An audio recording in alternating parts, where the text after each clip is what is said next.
Live from the world's capital markets, here are the latest financial headlines brought to you by News Factory. Hello and welcome to Thursday's Daily Financial Digest. And here's what's making the headlines in the markets today. With a full schedule ahead, the economic calendar features critical reports and updates, ranging from major announcements to moderate impact data. These releases may guide financial markets, so staying informed is key. These updates are not just routine, they're potential catalysts for market change. Be ready to evaluate their impact and adjust your investment plans accordingly. Those were today's major economic events. And now, moving on to world financial headlines.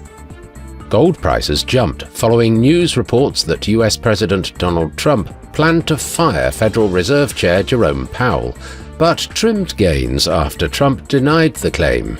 US gold futures settled 0.7% higher. President Donald Trump said the US will probably live by the letter on tariffs with Japan and may have another trade deal coming up with India following his announcement of an accord with Indonesia. Cryptocurrency spot trading declined by another 22% in Q2 2025, extending its slump despite bullish market conditions. The ongoing downturn in the spot market came amid a drop in altcoin trading activity and liquidity in Q2, which contrasted with resilience in derivatives markets.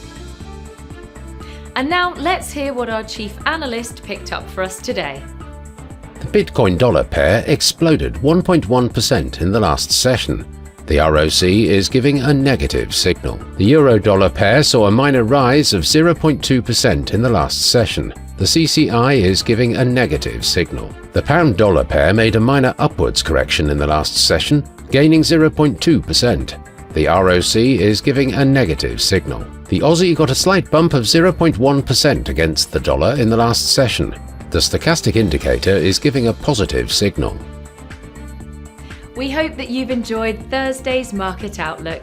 On behalf of all of us here, we wish you a productive trading day.